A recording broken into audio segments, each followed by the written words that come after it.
この甘煮を作ってるんで、それを入れます。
月メニューもラインナップは変えてるんですよ。限定はもちろんその月だけなんで変わるんですけど、定番の方も一応プレーン以外は全部そう入れ替えて。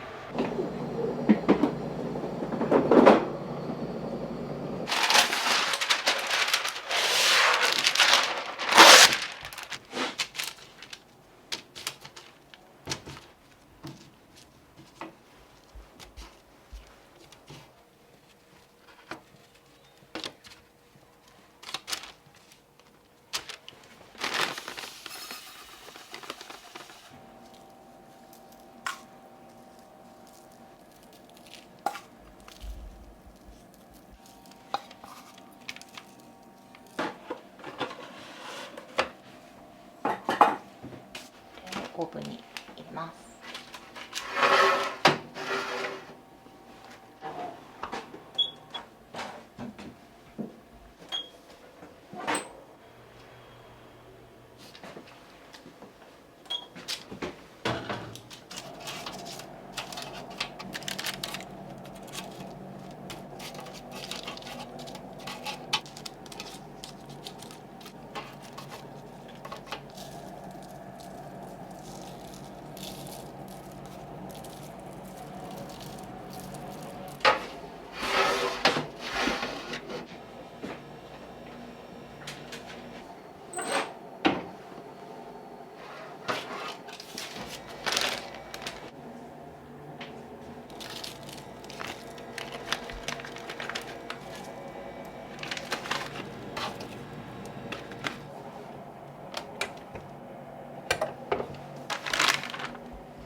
とりあえず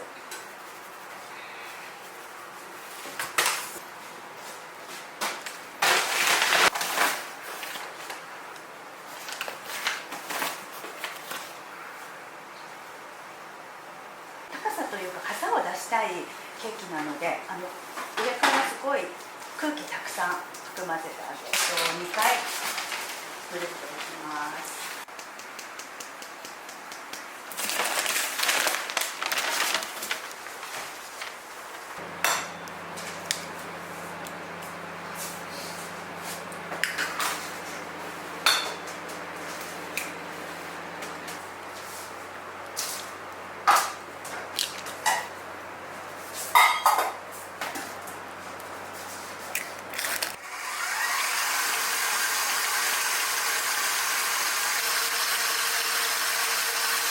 菜種オイルと卵黄をまず合わせて卵黄生地を作ります。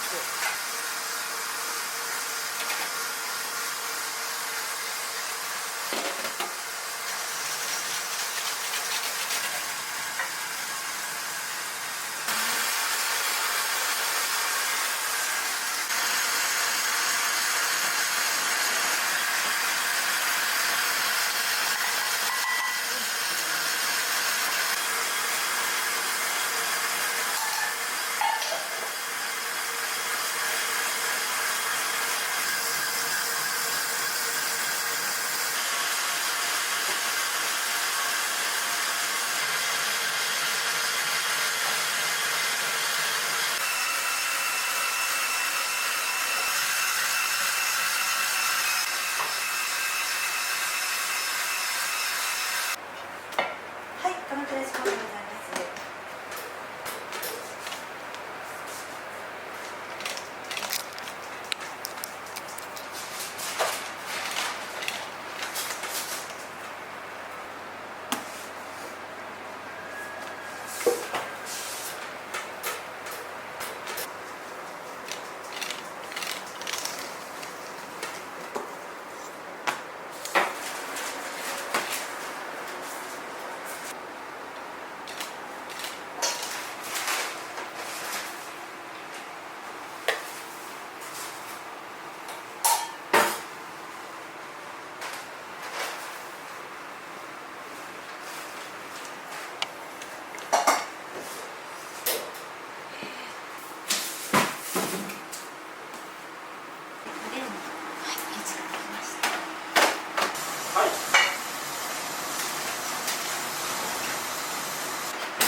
今バレンタインの時期なのでバレンタインシフォンということで、ここはベースの生地を焼きます。そこにチョコチップを入れていきますので、これも2回ふるいます。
国産レモンが出回っている冬限定で、レモンシフォンお出ししてます。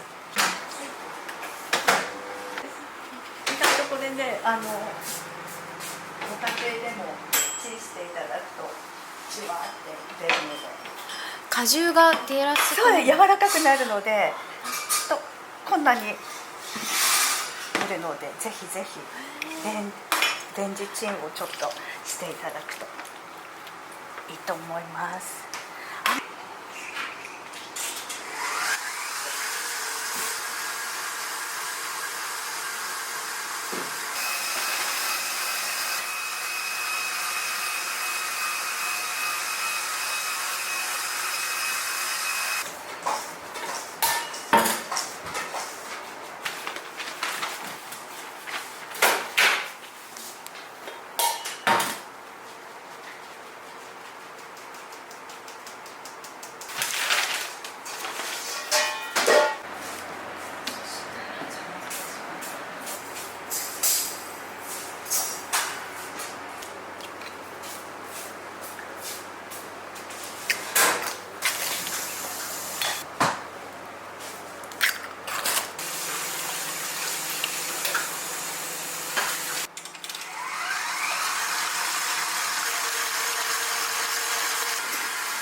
絞ったものです。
と上に膨らんだ部分がペシャって落ちてしまうんですね。空気をたくさん含んだケーキになるので、このように逆さまにした状態で焼き上がった部分、こんもりとしたものが沈まないようにこのような形で。プレーンから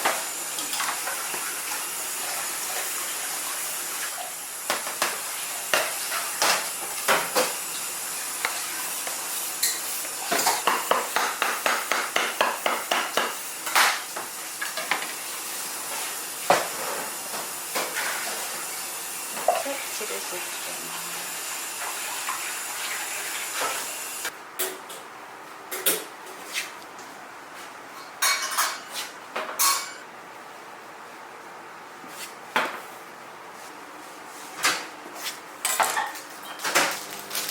で、あと袋に。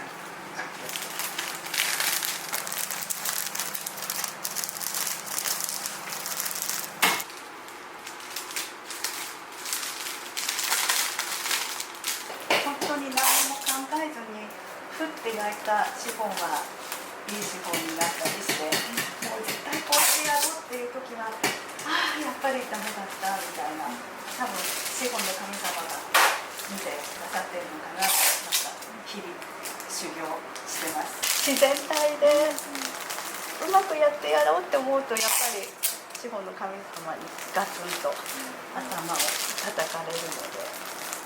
手をてらわずに、あとなんかシフォンはどうしてほしいのかなってなんか考えてる方は、なんかやっぱりいいものを焼けるなって思いますね。紅茶ミルクティー、ロイヤルミルクティー。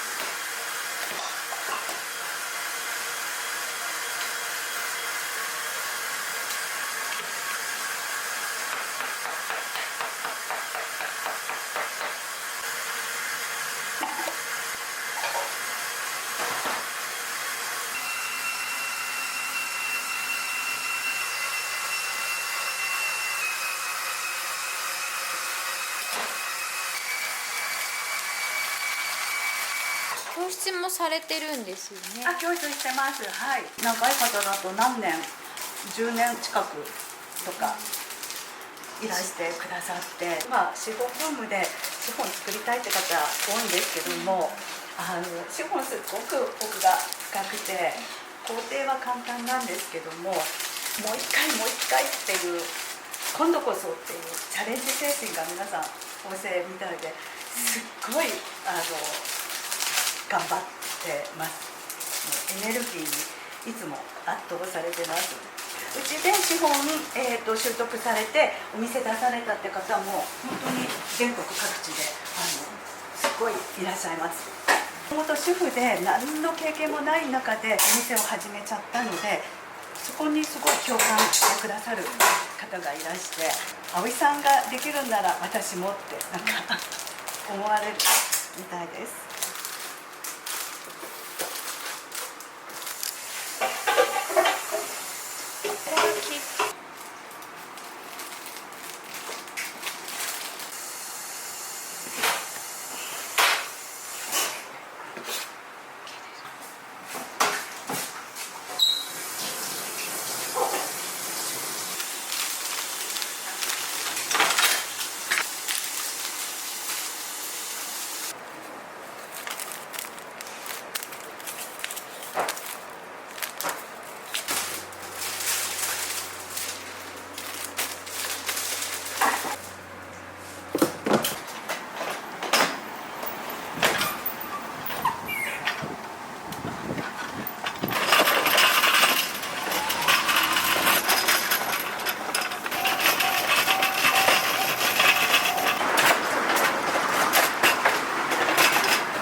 お土産にね、喜ばれる好きなんですよ。持っていく人が楽しみにしてるから月に1遍ぐらい。そうなんですね。はい。いつもありがとうございます。とんでもない。入れていい？はい、どうぞ。本当に美味しいんだって。ここのショーンケーキはケーキの通の人が絶賛してたって言ってました。ありがとうございます。ありがとうございます。失礼します。失礼しました。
32度、3度、4度。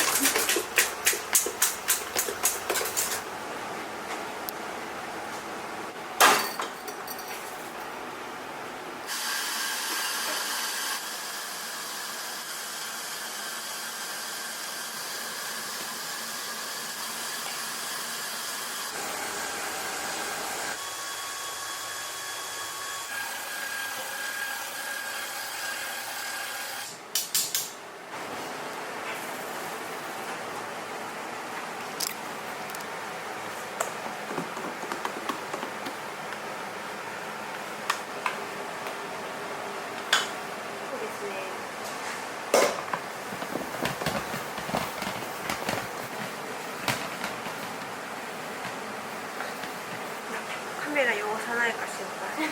大丈夫です。ありがとうございます。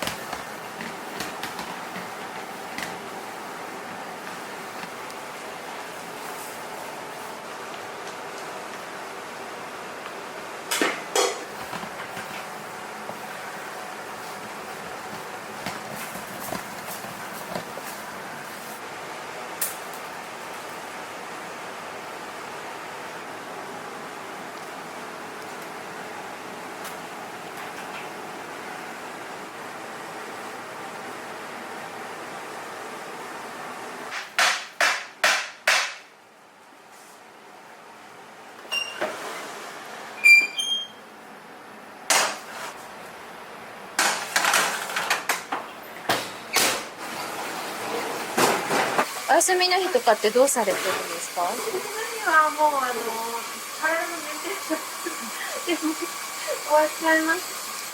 整体してなんかこうバキバキの体を少しでも元に戻すのに半日以上唯一続いてる続けられたのがヨガだったんで、ジムもあれだったし、マラソンもウォーキングも一切続かなかったんですけど、週に1回しか行けてないけど、ヨガだけはずっと続いてるんで。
バターサンドのラムレーズン味なんですけど、一応お店では、一番人気のおすすめの商品になってます。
ターにすごくこだわってて、新潟県の佐渡から手作りのバターを取り寄せて、佐渡バターっていうんですけど、全て職人さんが手作りで作ってるバターらしくて、すごく希少価値があるバターなんですけど、なんか口どけがすごく滑らかで、こうしつこい感じが全くしない、すごく食べやすいふわふわのバタークリームになってます。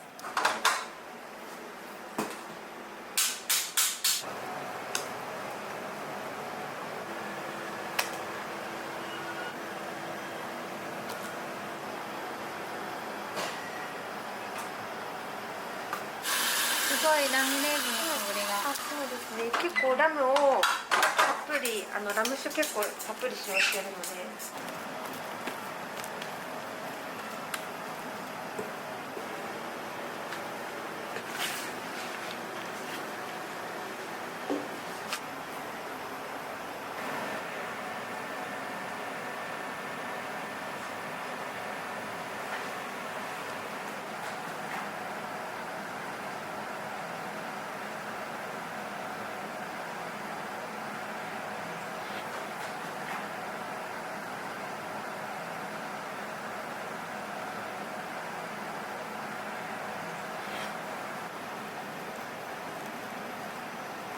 バターサンドは浅草のなんかこうお土産として買ってくれたらいいなと思うものをちょっと考えてた時に思ってたんですけど、やっぱり持ち運びが長時間できて日持ちするもの。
です。美味しそうですよね。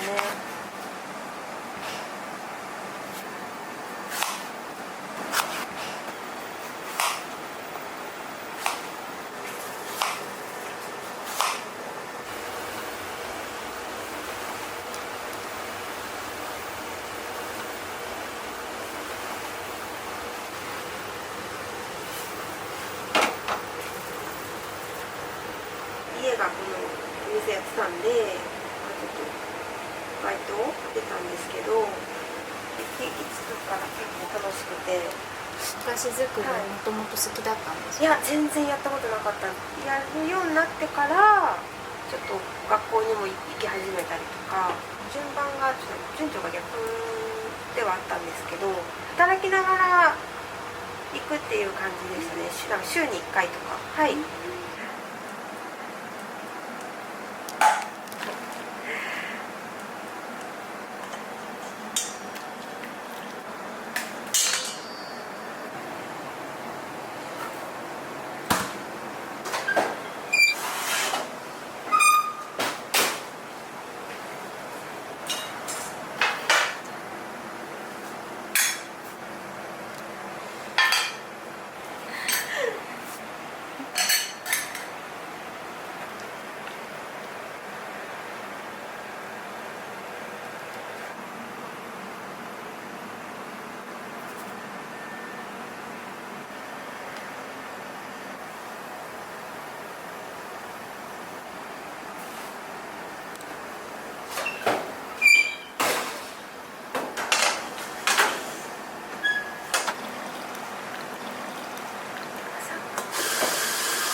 やり直したいぐらい面白いし。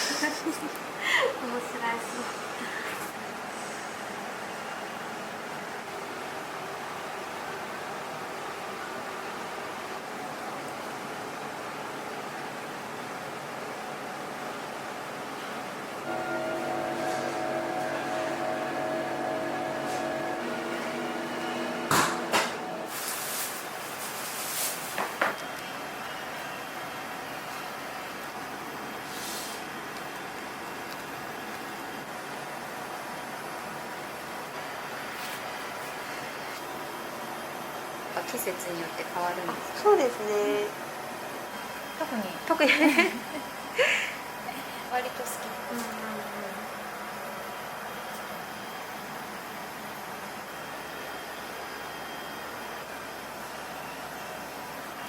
シャインマスカットがすっごい多かったんですよ、今年。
サバラも人気があって、レトロなケーキなんで朝からあると喜ばれます。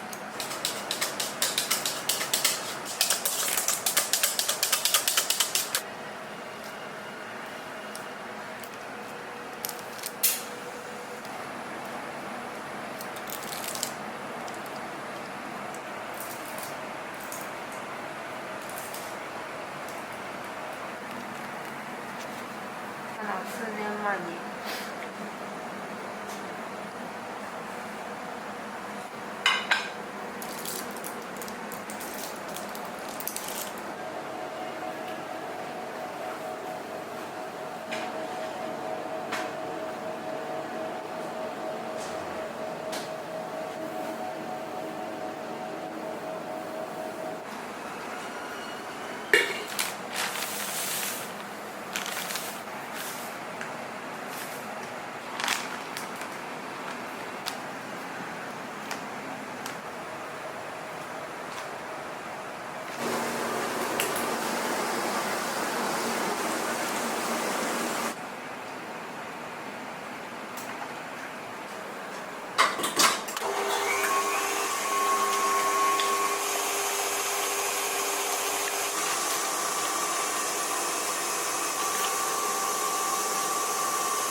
うちのは生クリーム挟んで生ブッセみたいな。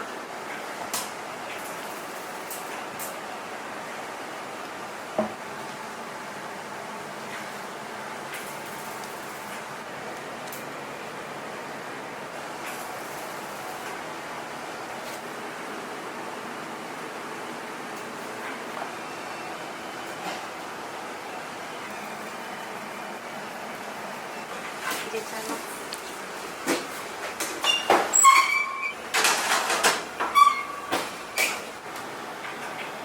ちょっと似合いすぎます。赤ずきんちゃう。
バターサンドのモカを2つと、塩キャラメル2つと、あとマンゴーもらっていいですか？バナナ2個。あとベイクドチーズケーキを、2つお願いします。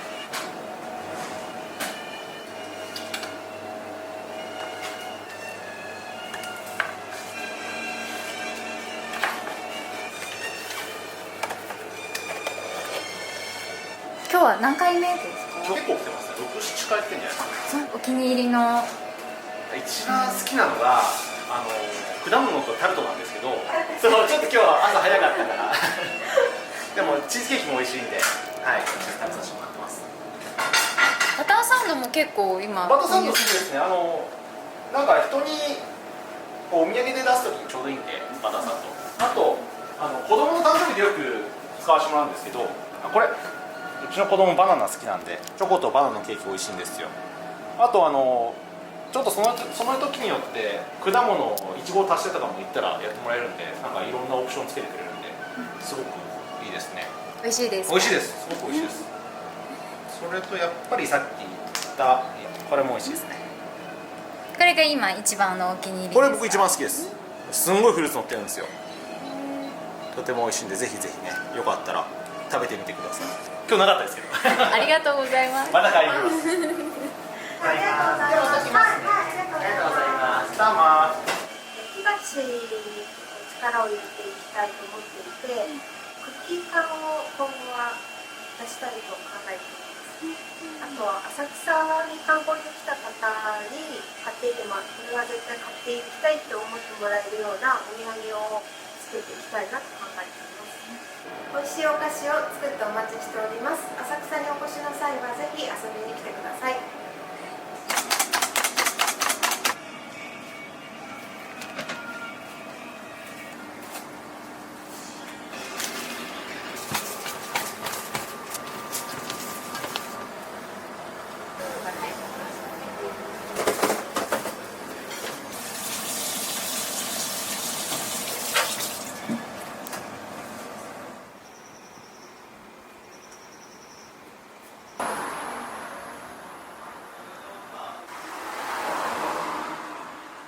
これがキッシュですね。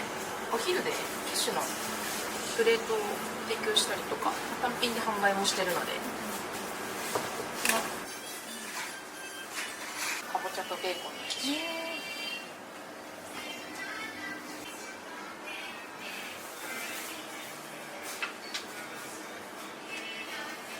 ちはなんか小さすぎてストックするキャパシティもないんで、毎日だいたい仕上げてるっていうような感じにはなりますけど、小さいけどお客さんは割で近所の方が来てくれるので、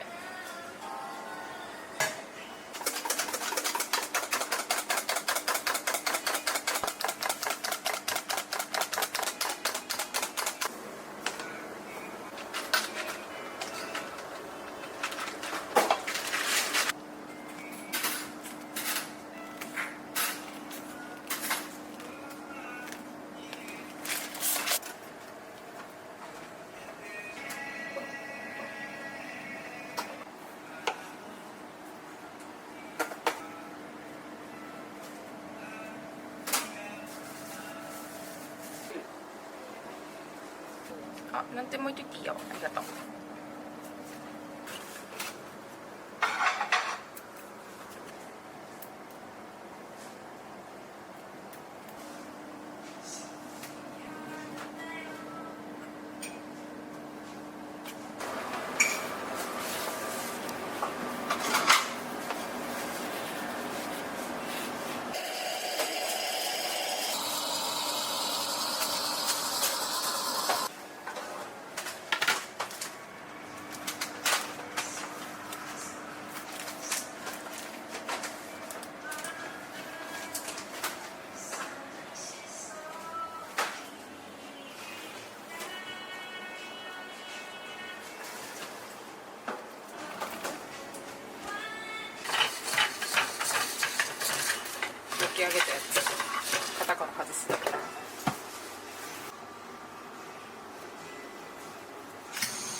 ぶどうのタルトになりますですね。季節ごとにタルトは通年出してるんですけど、今ちょうど時期はぶどうなんで知りますか？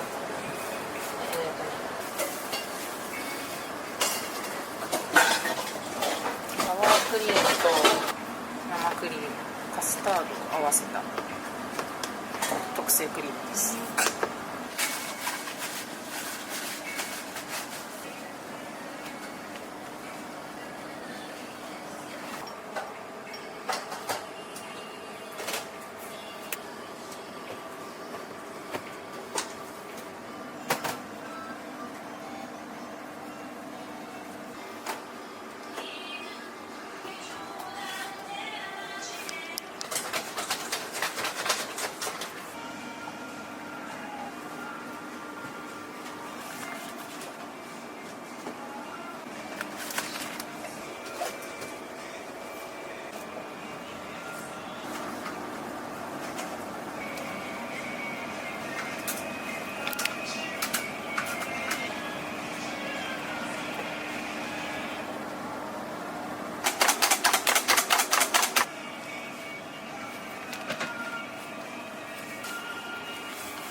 さんすごいですよ、本当に助けてくれてるなって。毎日来る人とかいますし、普通に毎日来ます。来るよね、こうやって毎日。はい。割と1年半ぐらい経ったんで、最初の1年に比べては人が来てくれるようになって、ちょっと混んでてすいませんとかっていう話をすると、なんかむしろなんか自分のその場所なんかそう広まってるのが嬉しいとかって言って帰ってくれたりとかします。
さっぱりとしたヨーグルトまではいかないんですけど、軽く酸味のあるショートケーキになります。フルーツも割と甘いので相性はいいです。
こんに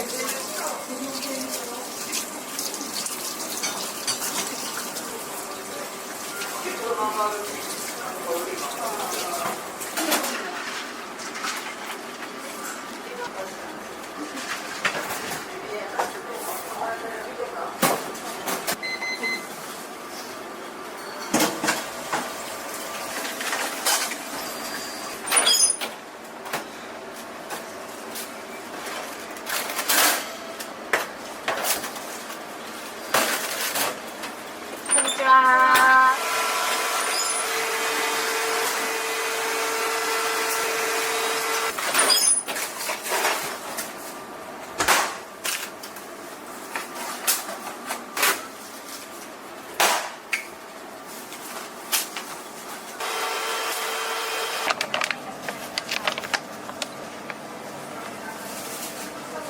りがとうございます。またお待ちしております。受け付けて。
おこちゃん。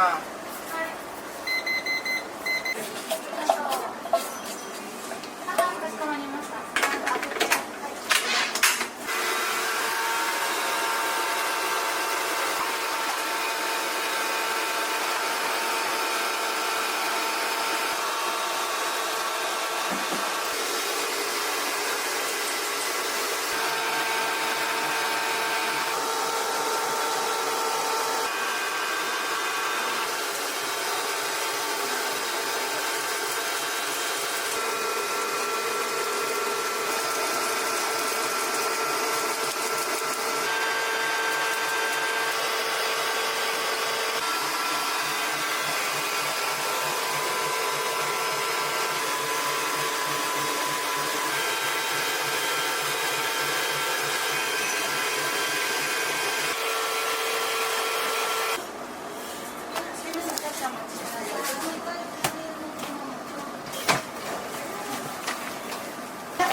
ありがとうございます。階段気をつけて。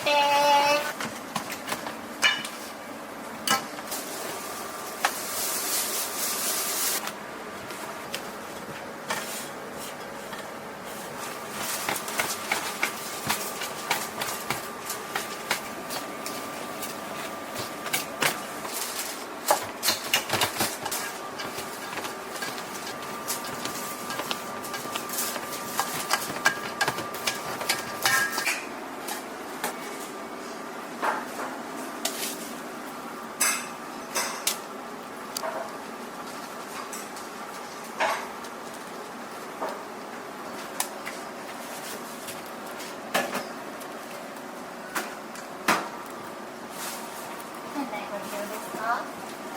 お持ち帰りでかしこまりました。おもちゃのシート。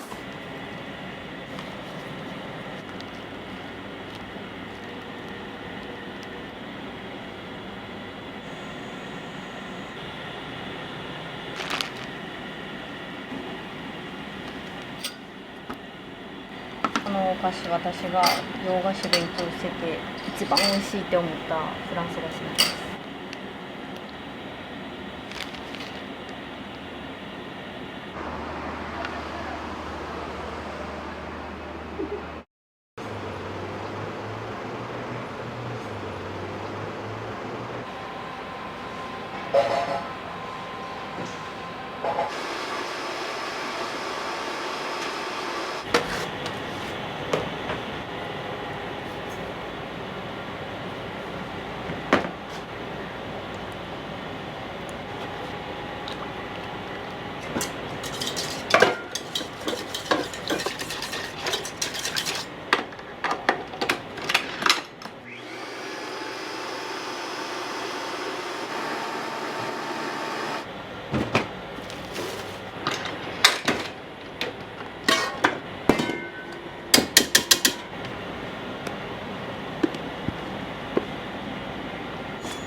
もやったらバーって適当にやっちゃうところ取られてるって思うとめっちゃちゃんとせな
これはパイ生地なんですけど、パイ生地を焼くのにちょっと型に敷き込んでます。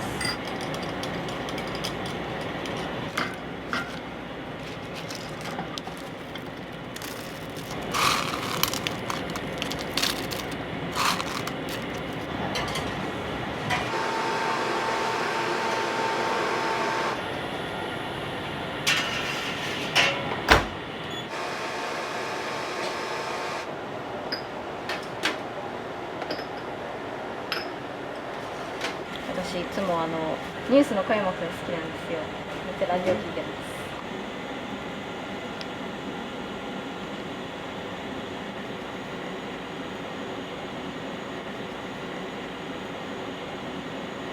結構ライブとか行きますか？行きます。9月もあるんで行きます。いろんな種類で少しずつ食べれるようにちっちゃいサイズで出してるんで、2、3個食べれちゃうと思います。お店のコンセプトめちゃくちゃいいですよね。あんまりですか？サイズ感がちょうどいいって言ってくださる方が多い。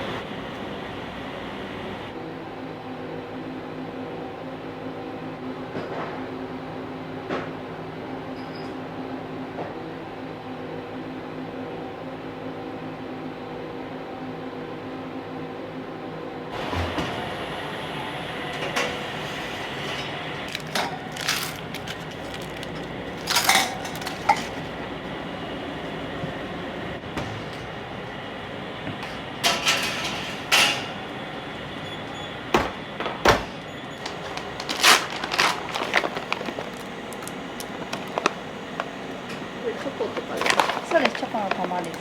コーヒーゼリーでカフェオレのムースの上にこれを置いて、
クリームがパイに染み込んじゃうとしなってなっちゃうんで、膜を張らせるために卵塗ってます。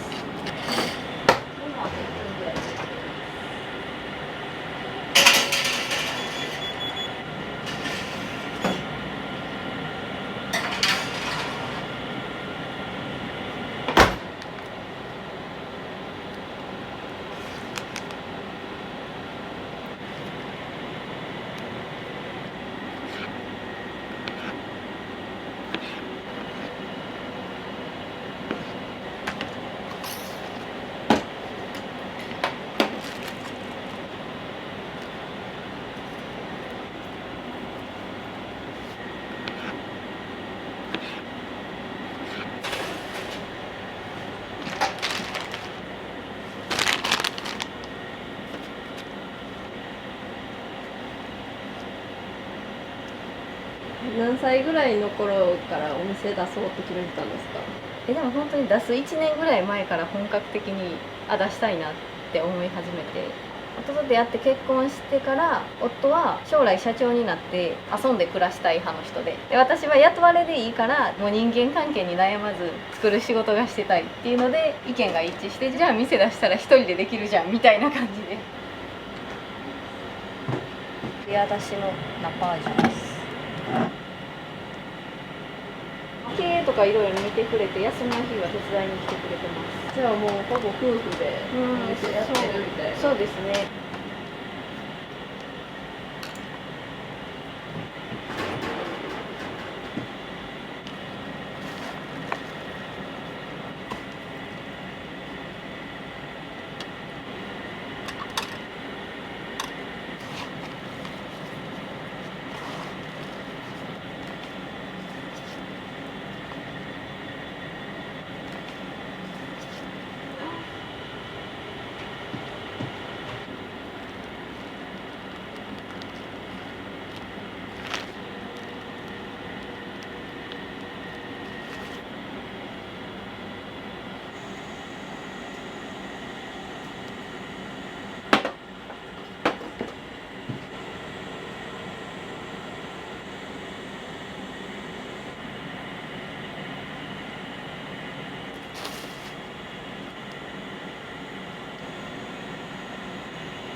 このお菓子、私が洋菓子勉強してて一番美味しいって思ったフランス菓子なんです。この時点で美味しそうです。パイ好きで。パイ美味しい。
どうぞ召し上がってください。こ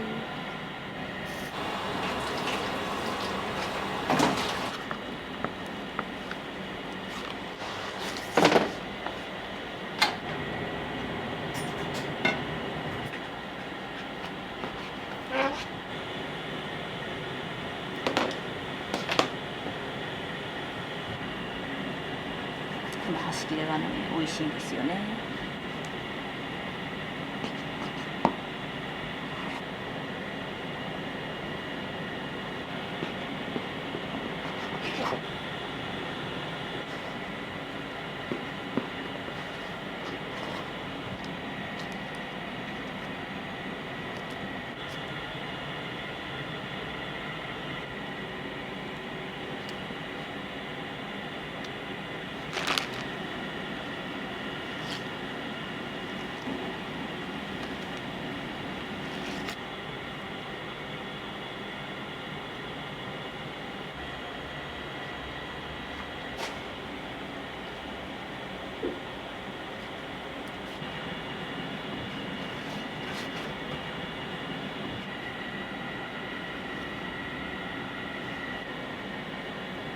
これピンクに着色したナパージュです。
とにかく4つの材料同量でということをできるだけ基本で作っています。でまだ歯が生え揃ってないちっちゃなお子様から歯が弱くなっちゃったわっていうご高齢者の方までは安心して皆様に食べていただけるようにというのを心がけています。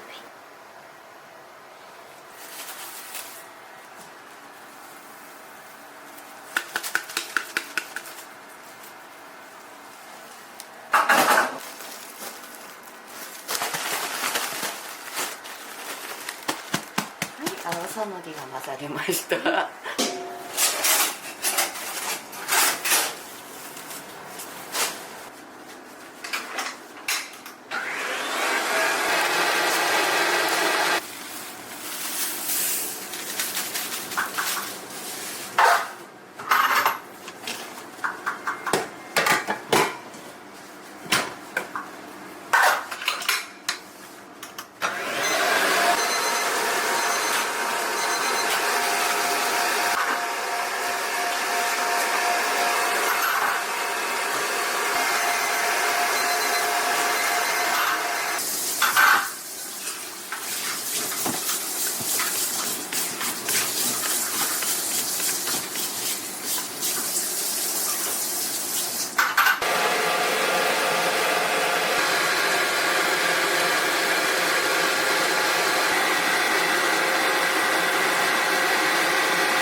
アーモンドの香りもしてコクが出ていきます。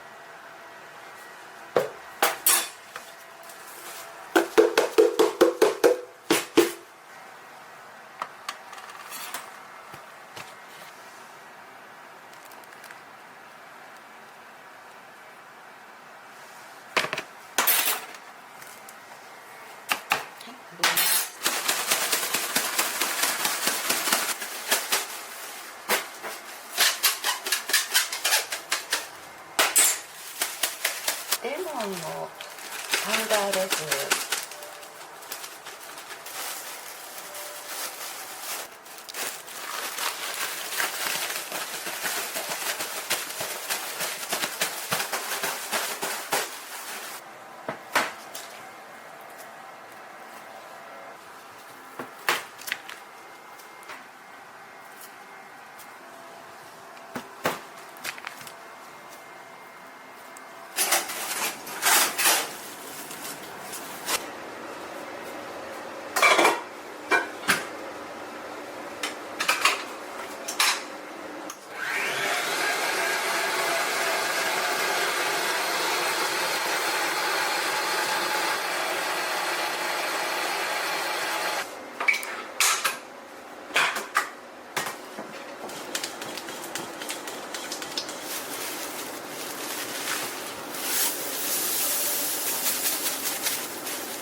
こっち。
は次は塩プレーンという普通はプレーンなんですけど、夏だけちょっとお塩が入って、甘さをまろやかにしたタイプのものです。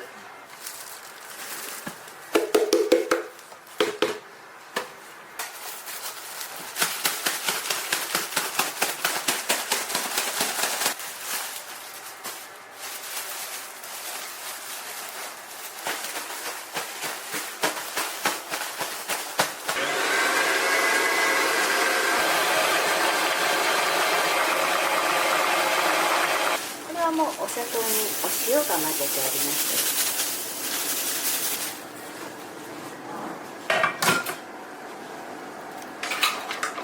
前は全然関係のない違う仕事をずっとしていたんですけれども、まあ60歳になったら何か自分でやりたいなと思って、その時にパウンドケーキというのの、同じ形なのにいろんな味ができるというのにちょっと、取りつかれまして、独学で勉強して、60ちょっと過ぎてからお店を開いてきました。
ケーキというのはいつも洋菓子屋さんに必ずある、ものなんですけど、どっちかというと端っこの方に、10種類2種類あるねっていうのを、要は脇役さん的なものがうちは主役としてケースに並んでいるんですけれども、その時にイメージする色のリボンを巻くことによってガラスケースの中でパウンドケーキが宝石のように輝いてほしいという思いを込めて、たくさんいろんなリボンを巻くことによってカラフルでお客様もちょっと楽しんでいただける。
生クリームだとちょっと油分多めになっちゃうので。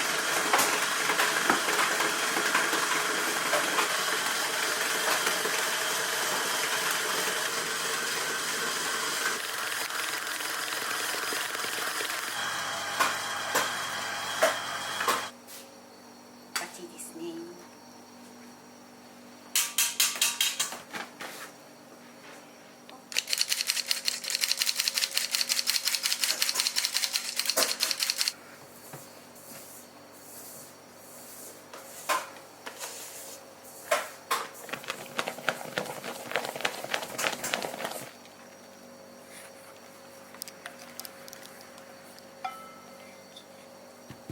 飲むと練乳に近いですね。甘くない練乳近いかもしれない。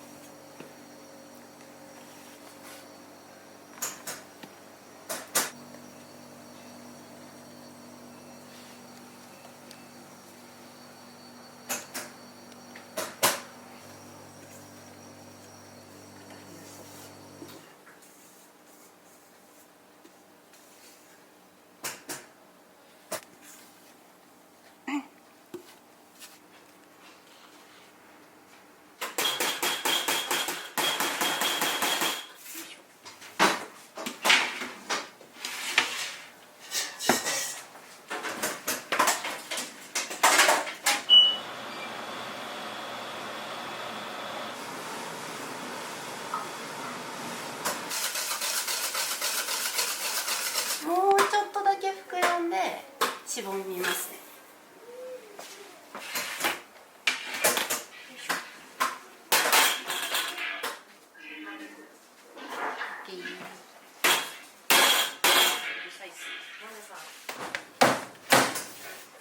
蒸気を出して。いいかな。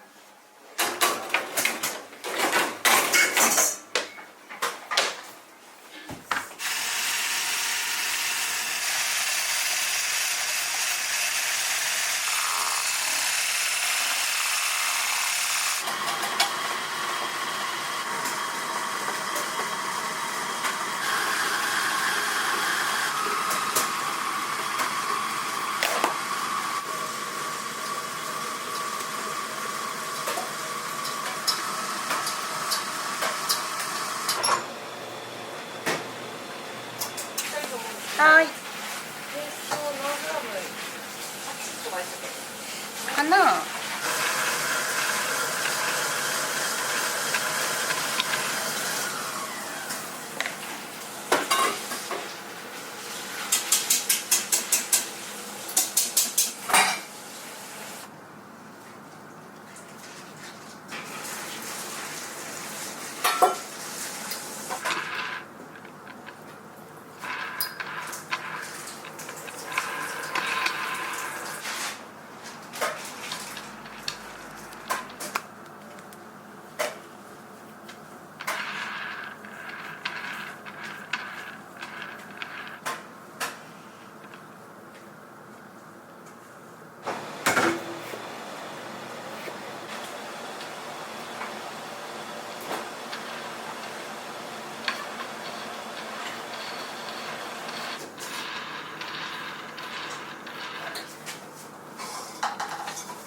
自由に働けないので雇われだと自分の作りたいものを作りたいように作るにはやっぱり独立しかないので。一緒にできる人がいると心強いですね。そうですね。全然違いますね。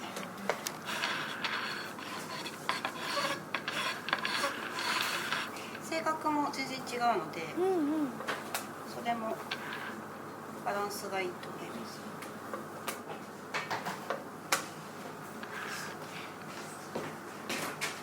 かな。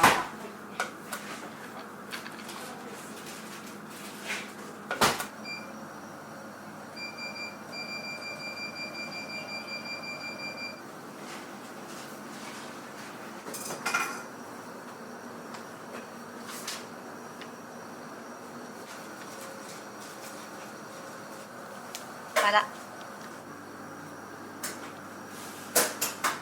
しゃいませ。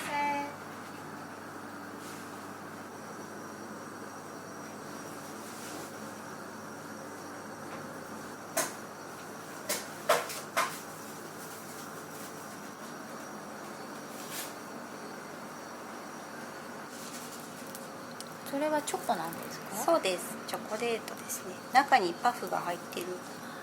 パフパフってそう。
半分。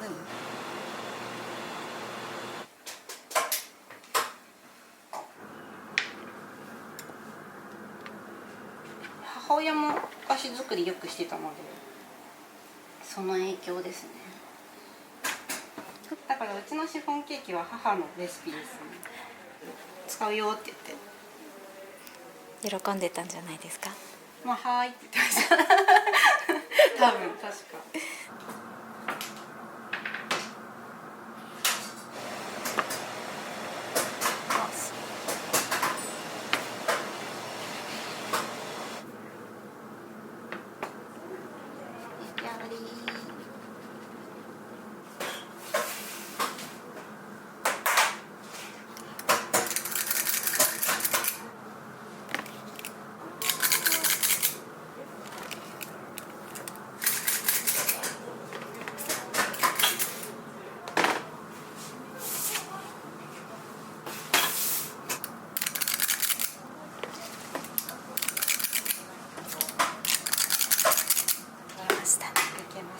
ぴったりですね。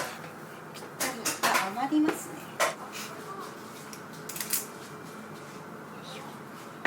全然余裕でした。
乗るかな。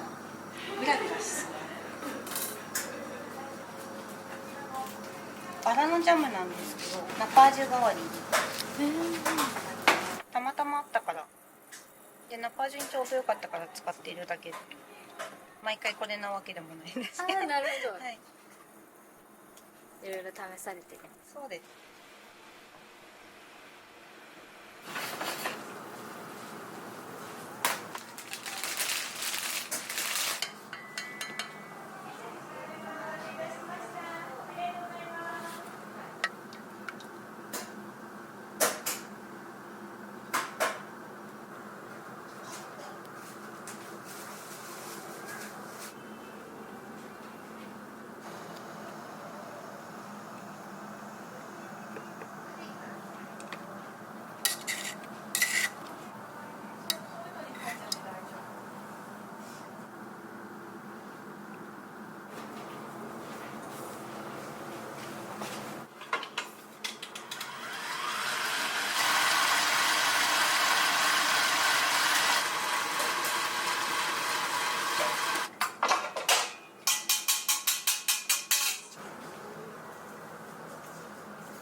んなかったかもな。落ちるかな。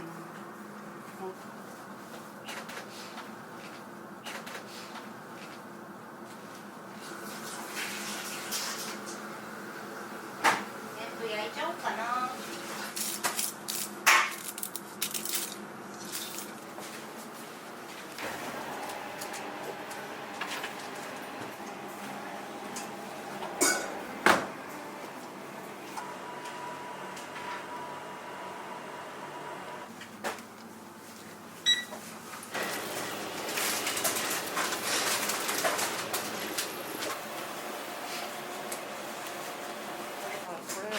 生地はこのぐらいで溶いちゃいますか。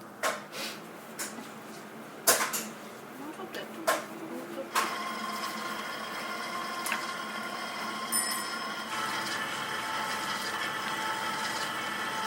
もうちょっとかな。もうちょいね。いや、半分半分くらい入れて。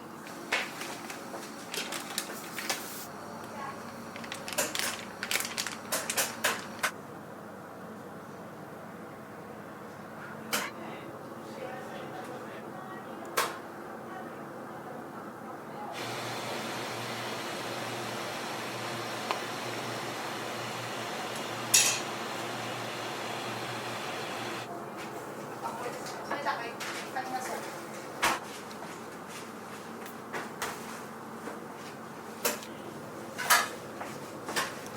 そうですね。生地に近いものですね。これを乗せるとカリカリに。なるほど。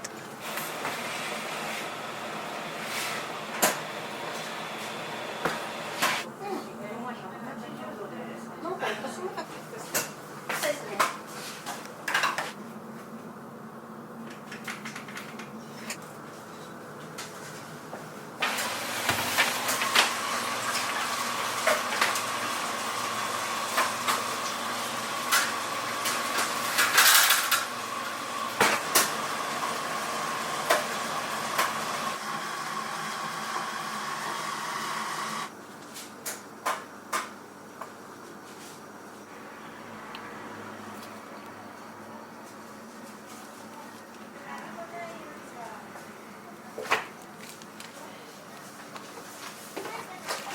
いや、これは大変だ。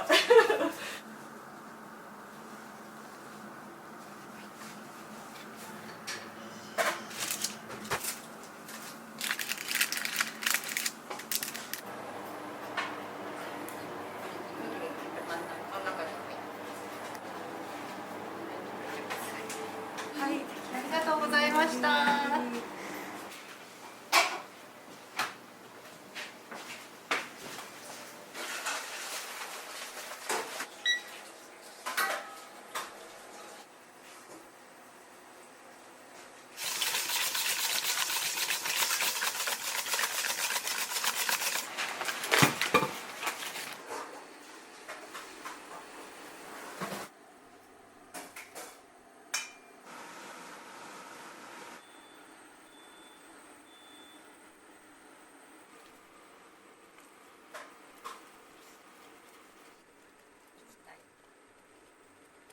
出たカスが出てきたです。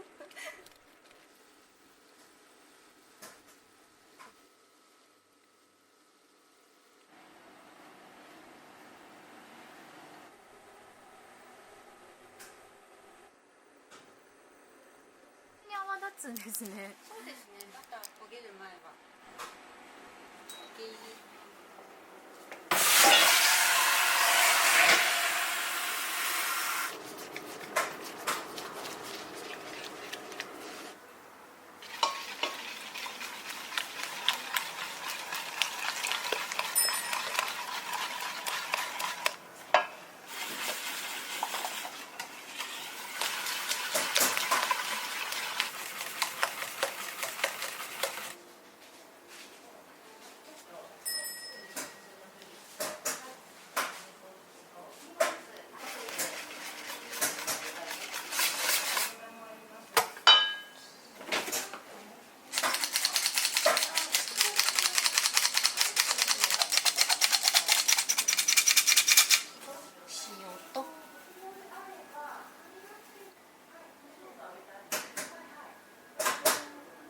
一応全員研究者だと思うんですけど、いろいろ材料を変えたり作り方を変えたり、うちの場合は何を研究しているのかってコンセプトを考えた時に愛じゃないかという話になって、テーマ的には愛ある歌詞を研究するっていうのをお店のコンセプトとして挙げてるんですけど、やっぱり材料一個一個に対してこれはどんな素材なのか、どういう特徴があるのかとか、どうしたら美味しくなるのかとか、そのものについて考える時間がすごく長くなるんですけど、長い時間考えているということ自体が愛なのではないだろうかっていう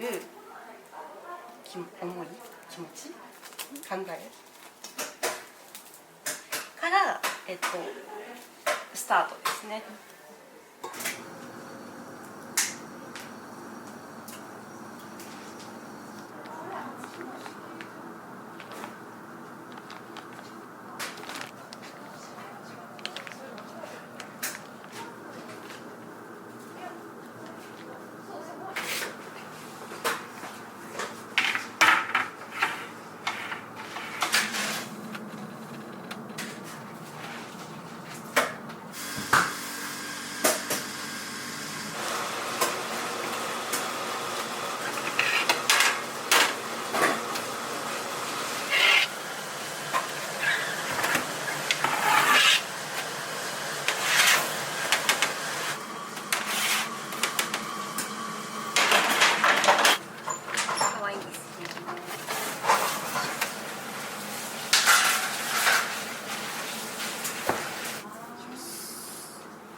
終わり。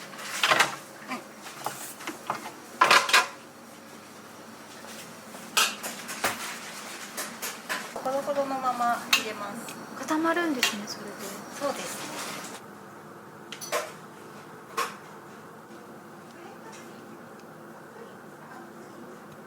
アップルパイの上とかに乗ってるコロコロしたクッキー、あれが美味しいので、あれだけ食べたいなと思って。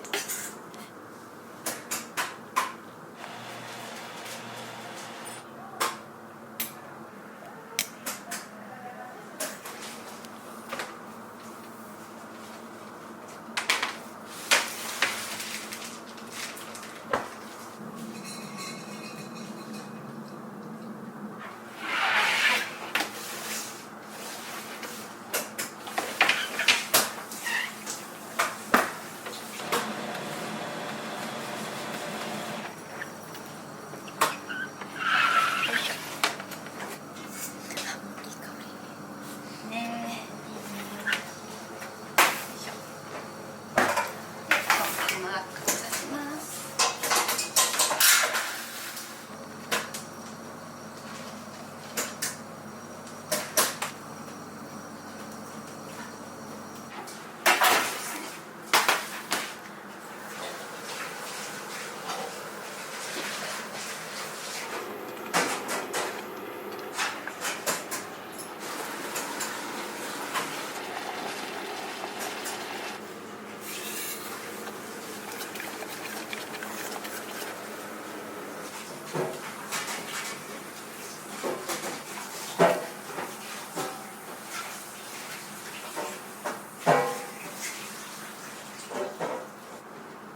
パッションフルーツですけど、この時によりけりですね。ラズベリーとか柚子とか桃だったかな。フランスの桃のピューレで作ってましたね。フランスの桃あるんですね。そうなんです。ちょっと違うんですよね。平べったい桃。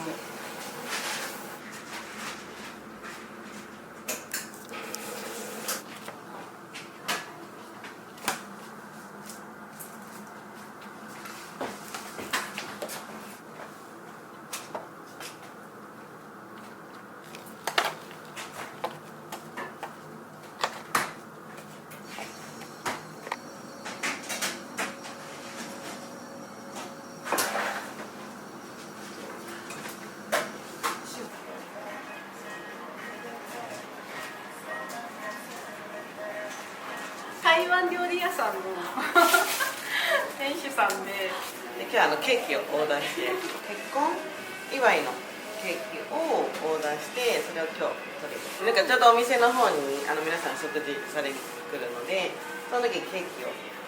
前頼んだ時は何ケーキ頼まれたんですか？それはちょうど夫の誕生日でした。でその時にチョコのホールケーキをオーダーして、めちゃくちゃ美味しくて、そうだからなんか特別な時に頼みたいなって可愛いお菓子もいっぱいあって、いつもこの手土産とか自分で食べるのも買うんですけど、手土産とか持参する時いつも買いに来てますであげると皆さん結構喜んでもらえる、美味しいっていう。私大体そこのところをパーって取ってなんか箱に詰めてもらってプレゼントしたりとか、あといざって時はこのボックスそう全部詰まっているそうこれすごい喜ばれます。よろしくお願いします。すいません、ありがとうありがとうございます。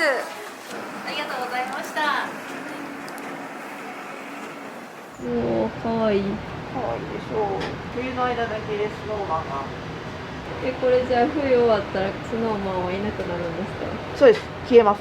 実家に帰ります。元気で。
ご自由にありがとうございます。マジご自由になんで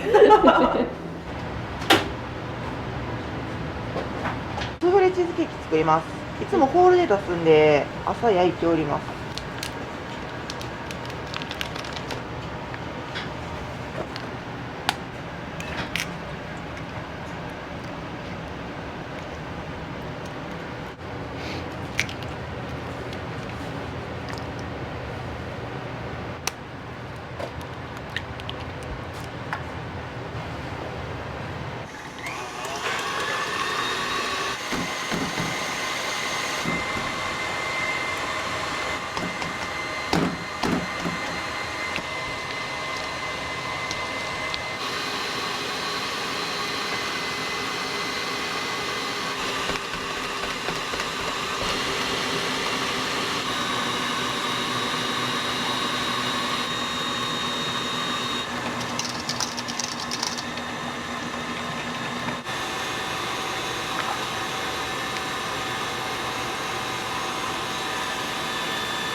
めっちゃいい匂い。プルプル。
パンケーキ大きく切りすぎて収まらなくなりました1ミリか2ミリぐらいでかすぎたみたいです。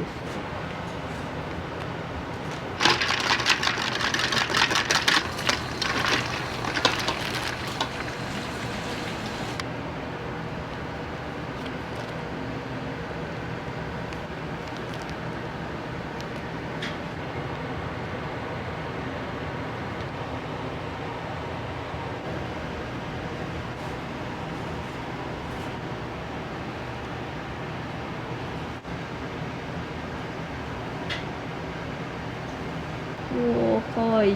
可愛いでしょう。冬の間だけでスノーマンが。これじゃあ冬終わったらスノーマンはいなくなるんですか？そうです。消えます。実家に帰ります。元気で。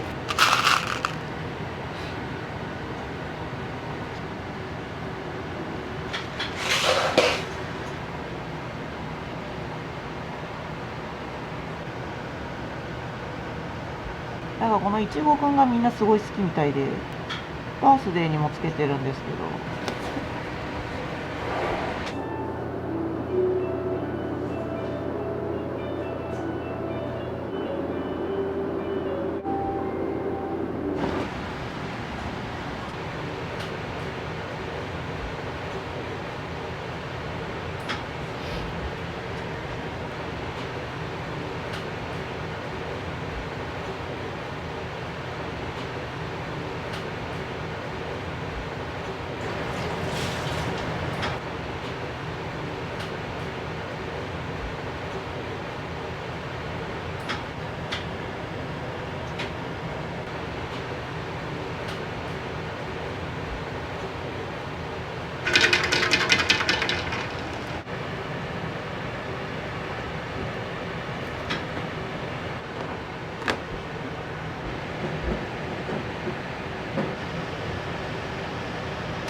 わからんでな。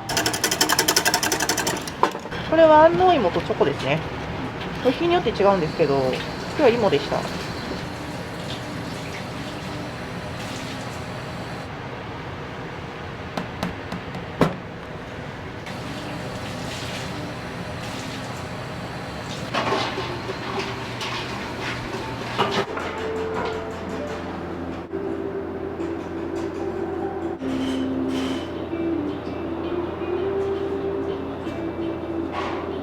この2つが日によって変わるので。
が濃縮乳って言ってすっごい濃い牛乳ギュッて濃縮したみたいなこれ入れたらねめちゃくちゃミルキーな味になりますとってもだからめちゃくちゃうちのケーキたちにはいっぱい入っているっていう美味しいんですよけど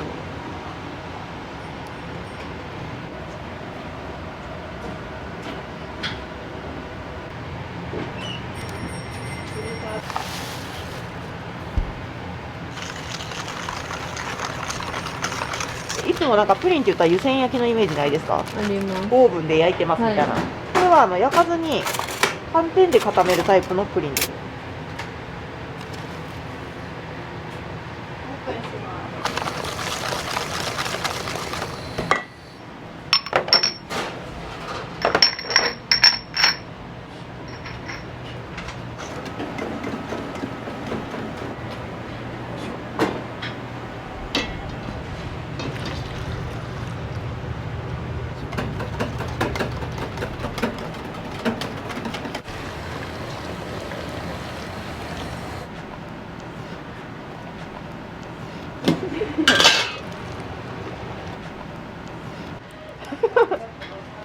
あたち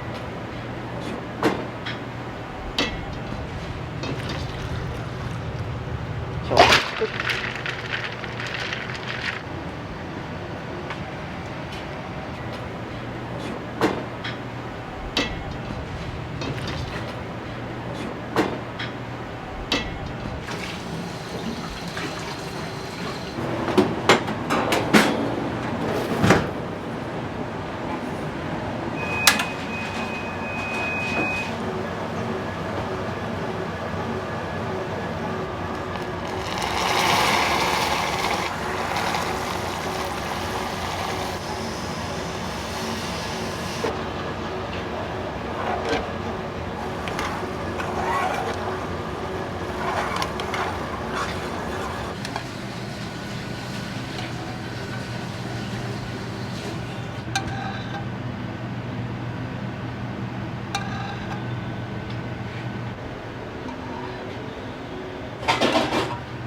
そうですか。地味食べてたのですね。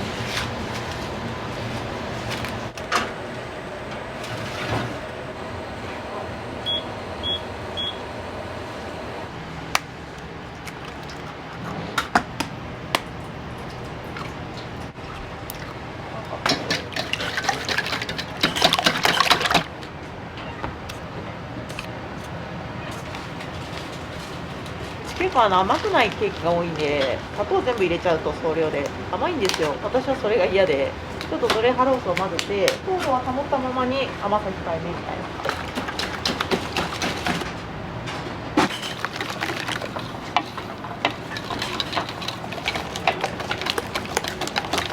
そうそう。たまに。そう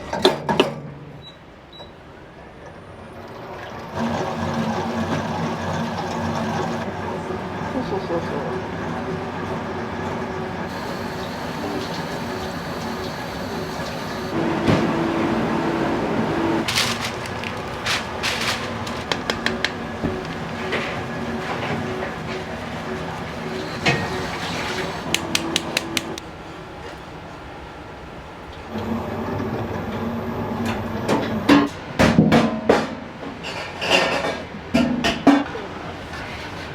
はいどうぞ。でそれは生地。違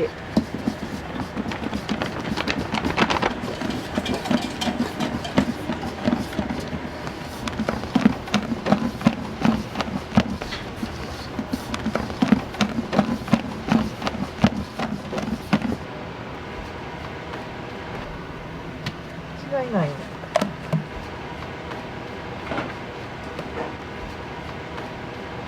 じゃあうちも。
フルーツサンド今日何食分ぐらい作られますか？今日は168。イベントが3箇所あるので3箇所分と店頭分。毎週末には必ず行ってますし。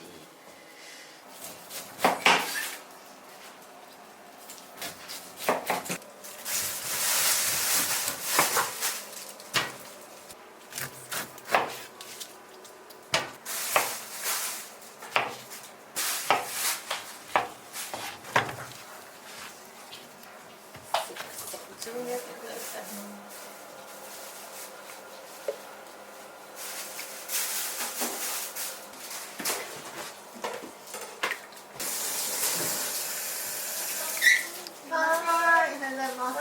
グラニュー糖とコーンスターチですね。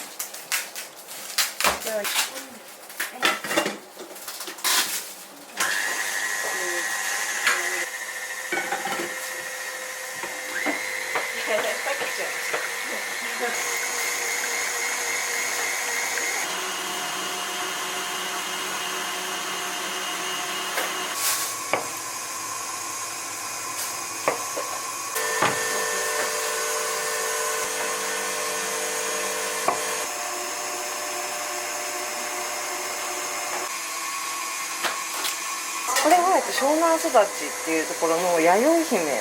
ちょっと色がこう真っ赤っていうよりはちょっと控えめな色なんですけど、甘さはそうすごいあるので。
をいただきます。はい。飲もうかなって。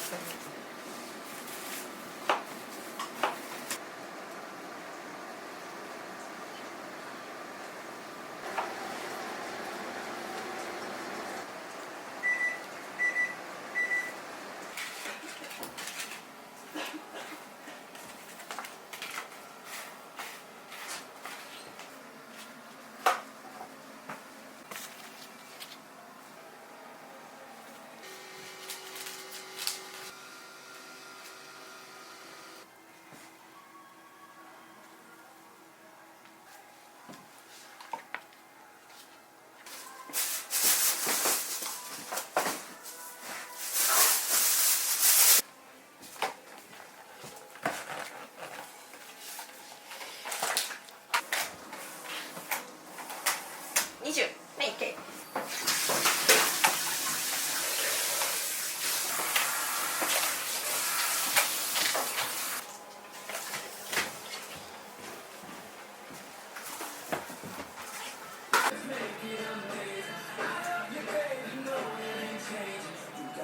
農業だから違うんだって。あれパインそういえば分かる。いっぱい食べたいときはなんかこう大きいやつ買ってみて口に。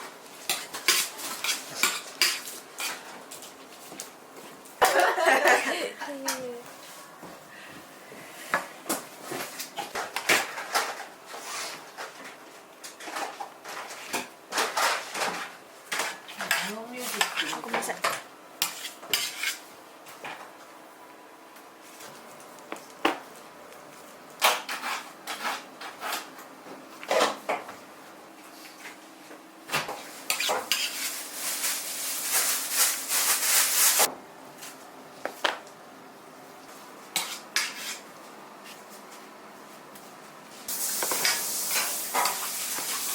焼き芋でもう一個ある。あ、本当ですか。ここに。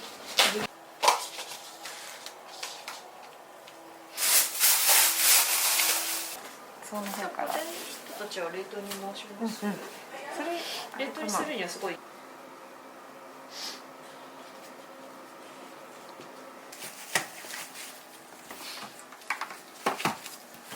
おかしいな。何個か忘れてるけど。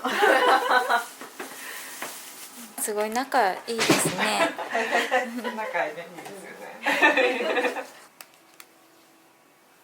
さあ、見てみる。どうします？どうします？向きはどっちでもお任せし。はい、出てる。あれ出てましたっけ？何出てる？パンツが。ナパ味みたいな感じ、ゼリー液のちょっと細かくしたものを塗ってますね。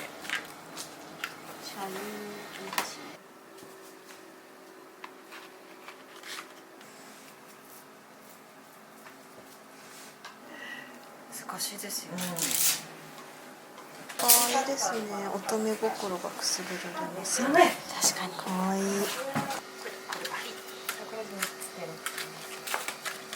手に貼って持ってく。どっちでもね。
皆さんこういちごとか果物のことこの子っていうところが大好きで。確かに。この子って。うちでも一人で言ってません。あ、この子こんなとこ傷んじゃってとかね。あなたそこにいたのみたいな。ごめんね。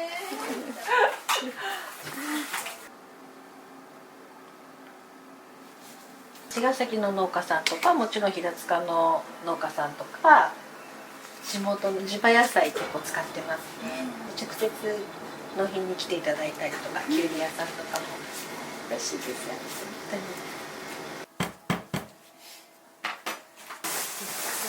ビッグサイズ。ありがとうございます。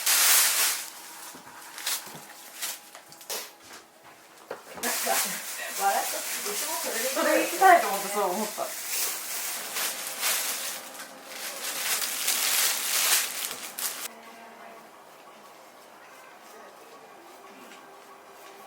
湘南拠点に多分してるケーキ屋さんのアシっていうケーキ屋さんでベーカリーをやってる店舗があって、そこの食パンです。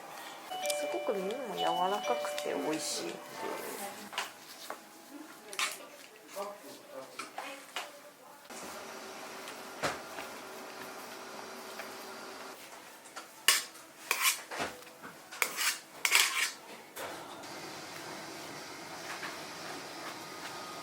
あそこにあるミックスタルト3つと、は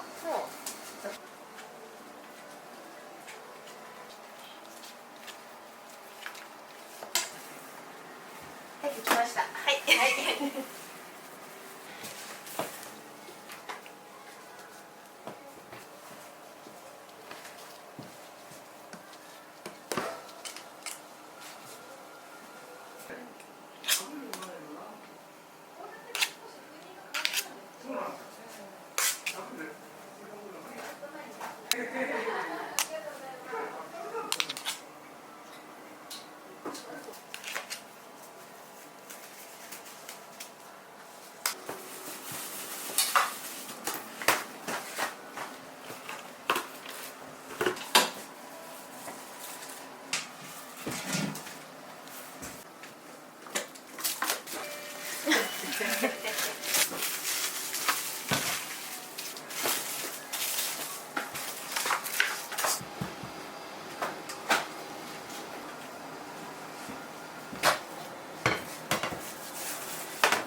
も全体にのっける。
そんな感じ。あ、いい感じです。かわいい。